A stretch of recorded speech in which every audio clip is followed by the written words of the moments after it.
22岁来自湖南摄影师，女嘉宾小欢30岁，同样来自湖南，是一名化妆师。来，有请两位，有请。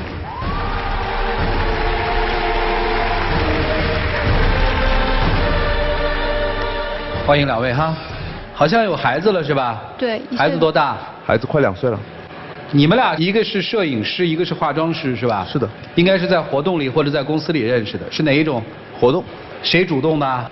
肯定是我，追了大概2个多月，然后就在一起了。在一起了怎么不好好珍惜呢？是这样的，她自从她怀孕以后，有点性情大变，开始越来越暴躁，然后最近她做事就越来越过分了，然后就有点接受不了了。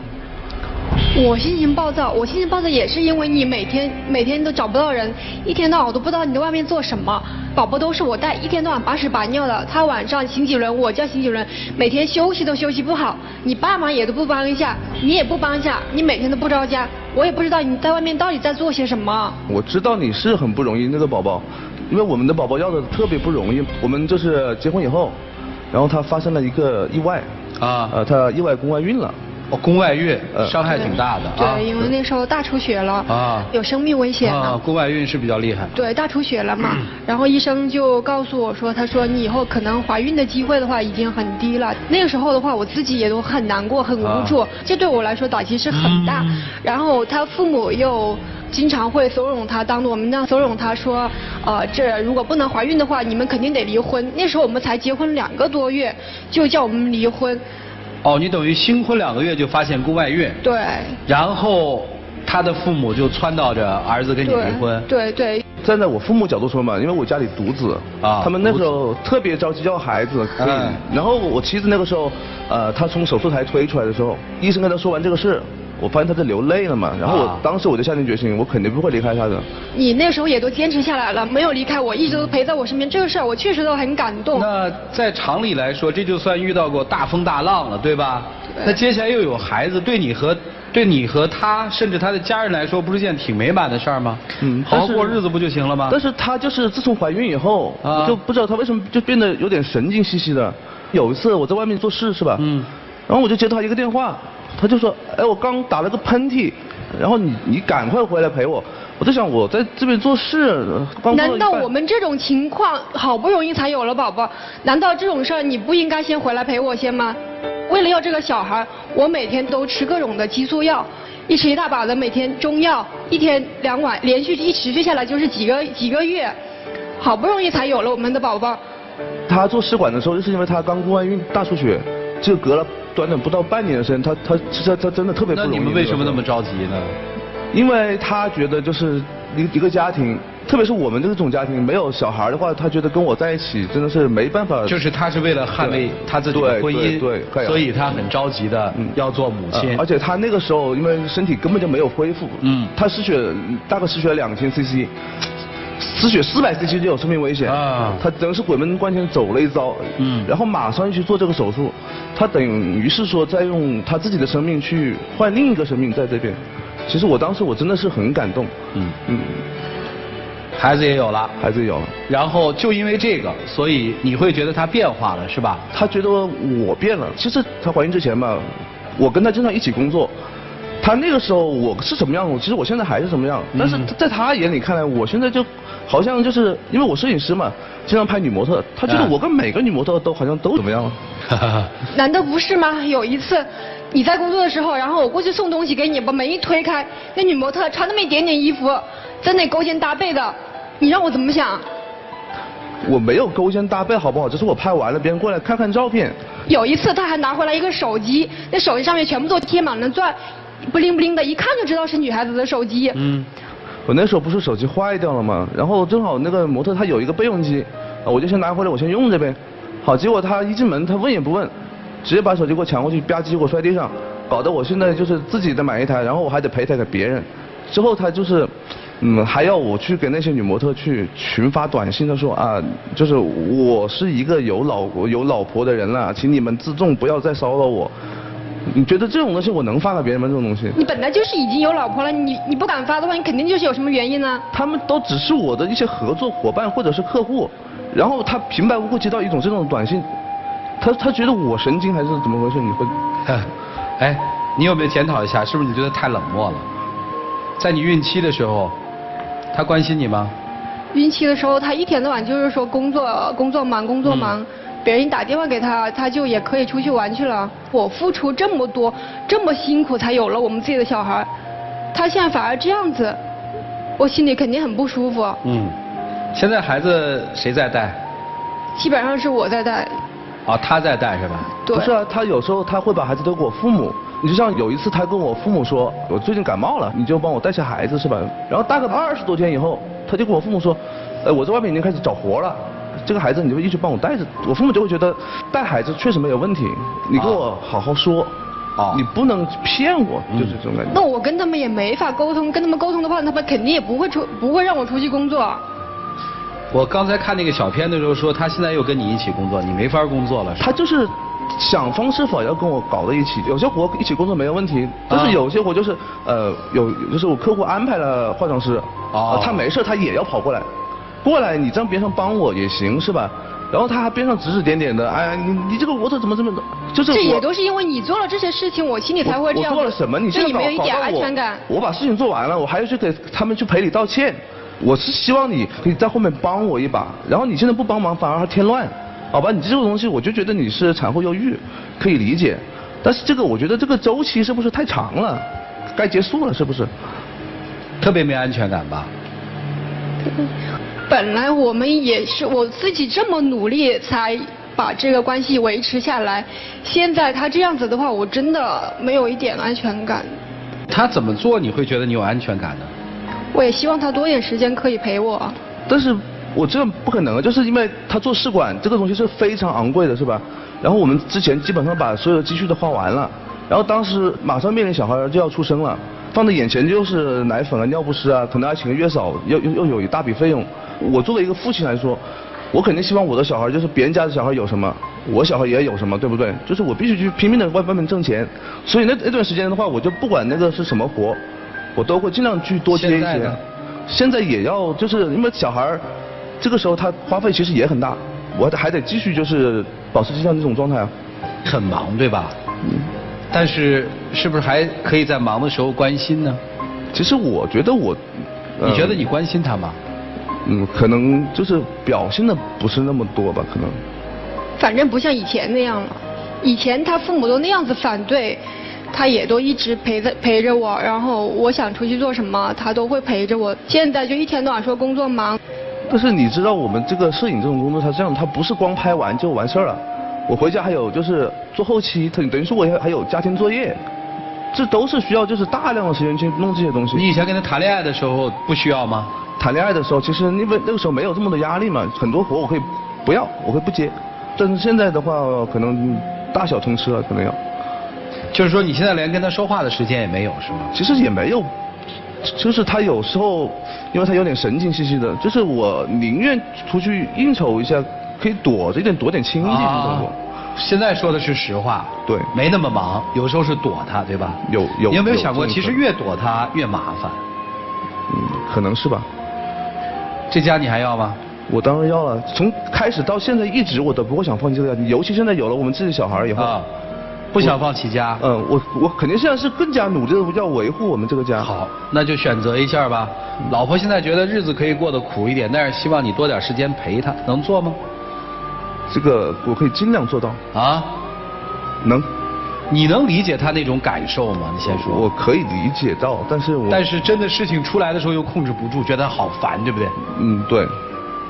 所以怎么办呢？其实对于男生和女生来说，这还都是一个特别特殊的时期，他们又有过那么一段特殊的经历，所以这个家庭面临的更多的是心理上的冲击。老师们，你们看怎么办呢？一起进入丘比特问卷。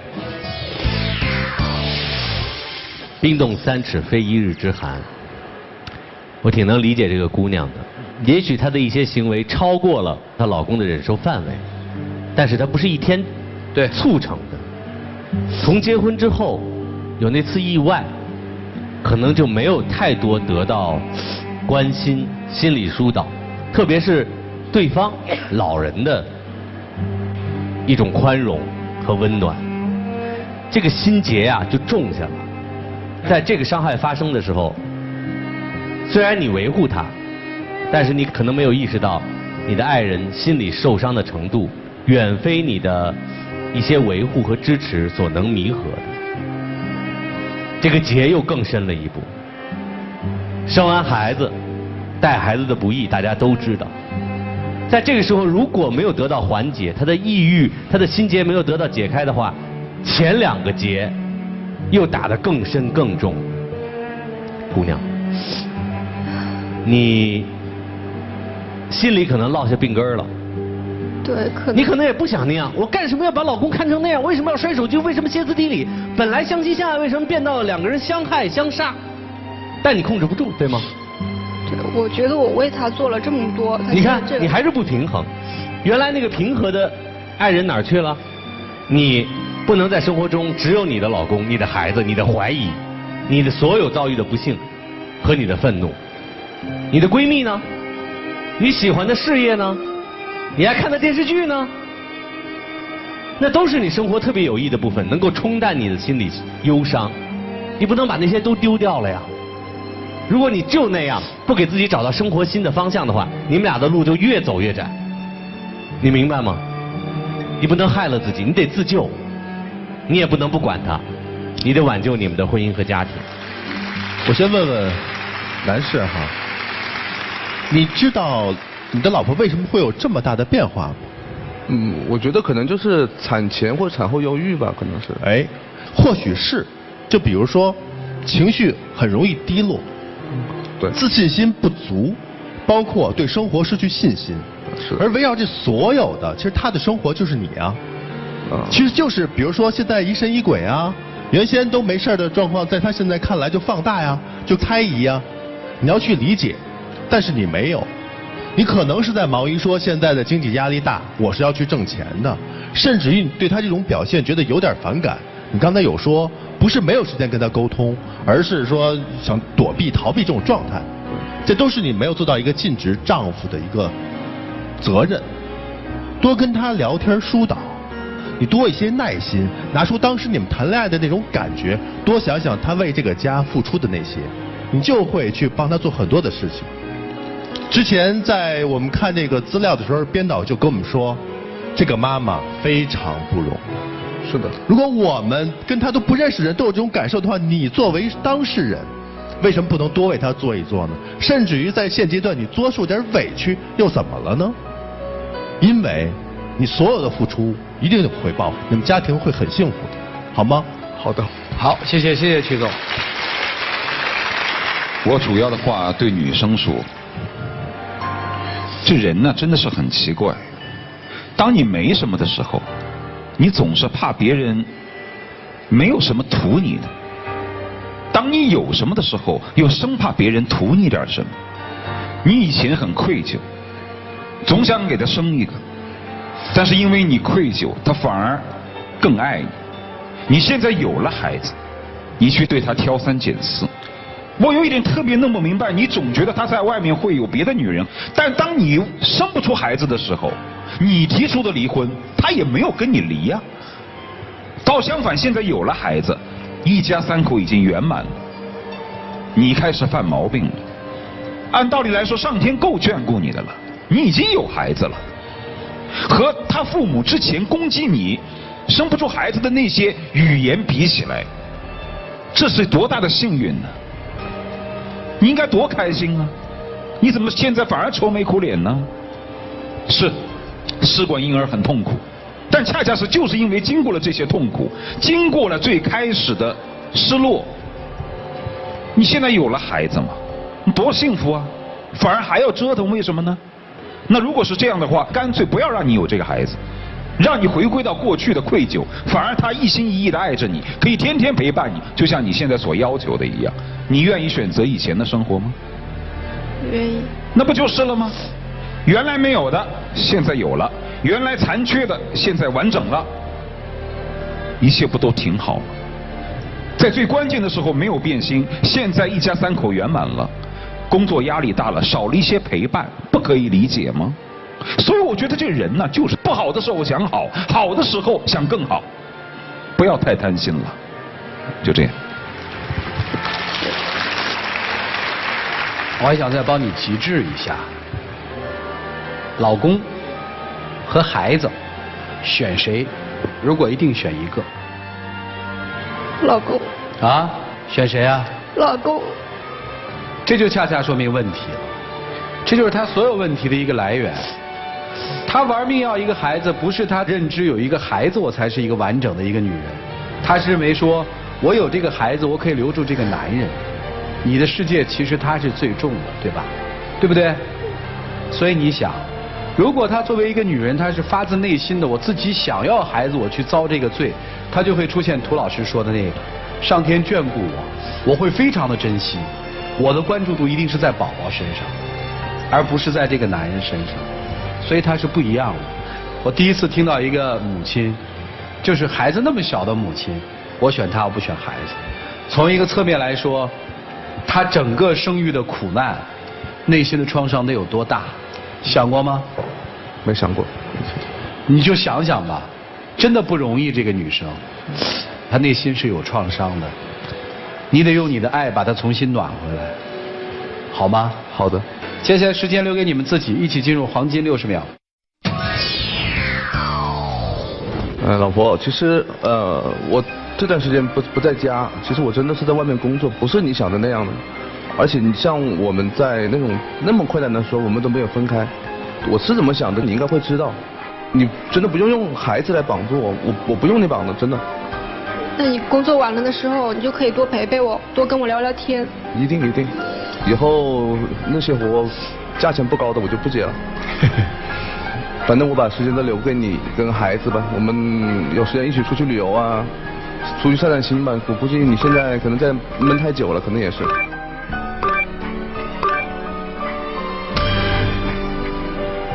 谢谢你们体会。来，请关门。这个女性其实真的挺不容易的，希望说今天老师们的话能够给他们一些启悟，把日子过得越来越好。接下来我们就看看他们怎样用自己的方式来把自己内心的爱传递给对方。请开。还不跑过去？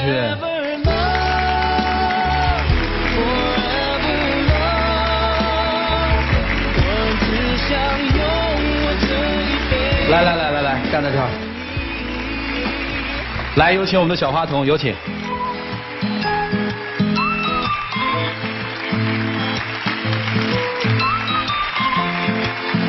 你今天这个一定要表现得特别好啊！因为我下面的话是。各位和他合作的女模特们，现在我们一起来见证他跟他老婆的浪漫时刻吧。各位请见证，你看他老婆乐的。老婆，你现在放心了吗？川哥已经帮我这样说了，他们以后不会跟我怎么样了，真的。啊，亲亲，让他们看看，嫉妒，亲亲一下。有亲亲嘛。要保湿易背湿，补水啊，有自信啊。补了水我拍他以后。哦，拍你老婆啊？对。回去吧，便宜你这边走。